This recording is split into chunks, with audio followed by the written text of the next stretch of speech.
I ain't have no time. And I was in a dorm called Dorm 2. Probably 120 guys in a gymnasium-sized dorm with busted windows. Just me again. I got recorded. Hey man, it's your boy Butler. It's the best day of my life. Tomorrow's not. I promise. Go on, do your little dance while they still playing your song. Hey man, so we have exclusive input from an individual who was incarcerated. I guess looks like Jackson, 2022. You know the weird part about this? I was locked up with this brother. He was at Alto with me. From my understanding, was not a troublemaker. In fact, you know what? His bro name, because we was in debate club together, as a matter of fact. And I think he may have beat me in debate. I think that because I had, I'm going to let him finish what he's saying, and I'll tell the story about the dude. But he wasn't no bad dude, from my understanding. Let's see what's going on. Place asking about Jackson prison. Well, my experience back in 2022, I would rather be on a dark road being pulled over by a white racist police officer with their hands on his gun than to be in Jackson. I don't mean that for no racist reason. I'm just giving to you how extreme I want you to understand about Jackson. The inmates, gangs, young. Jackson is, for those people who don't know, Jackson is diagnostic. You get sent to Jackson whenever you get time, which is more than a year, or you've been sentenced to 12 months or more, your ass going to diagnostic. That's where they go. They cut your hair off. You're going to get bathed with this weird powder. He going to tell you about it. I'm just telling you, it's diagnostic. It's where you go before you get sent to whatever prison you're going to be at. So it's been a while since I've been there. It was 99. Not 99. Well, in the 90s. It was in the 90s when I was at Jackson. So it's been a minute. Our kids make Jackson a horrible place. Most of the kids are sent there. Kids are sent there with time. I went there for a violation. I didn't have no time. And I was in a dorm called Dorm 2. Probably 120 guys in a gymnasium-sized dorm with busted windows. And one running shower, mostly cold water. And probably 5 different gangs in there, you know. And I just stayed to myself.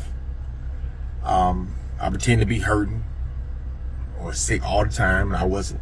I just figured that maybe that might leave me alone. Yeah. On weekend, they give you peanut butter sandwich for lunch, and they bring the sandwich to the door.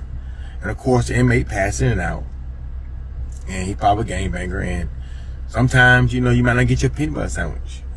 Food is horrible.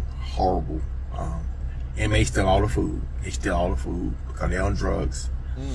And I think the part that got me the most was when I seen this lady captain with dreads in the cafeteria. She gangbang sign with an inmate. No. That scared me to death. There's no protection there. There's no officers walking around. As y'all know, it's short officers. So inmates run everything. And these kids, man, these kids are horrible. But the good thing about Jackson is there's so many people there that a lot of people make it out of Jackson because, you know, they always find their targets. And if the person you're talking about 19 years old, you know, he's young, so he could be in that demographic where they go probably want to, you know, test him or see if you're a gangbanger or maybe how you carry yourself. I mean, I've been everywhere, and I just carry myself as a person that I don't try to do that much. You know, I talk to the kids like they're adults, like I'm the kid. You know, I call them yes sir. You know, somebody get in front of me, jump me, I look the other way like I don't care. You know, I mean, I try to stay out of the way because I'm not scared of one of them. I'm scared of all of them because there ain't no one-on-one. So, I mean, I just stay out of the way, and they call me dad, whatever they want to call me. You know, I try to do my best to get them my attention when they need it, you know, and just stay out of the way. So Jackson's not a place where you want to go and cause trouble. You know, I was there, 2 murders, and when I was there, you know, predominantly white boys, you know, Old Money, whatever, you know. But I was there 3 months in diagnostic. Yes, 3 months. You know, because they were trying to get all the violent offenders out. You know, high security. You know, but he can make it out. You know, I know you haven't heard him because, like I said, the phone system is terrible. The counselors are terrible.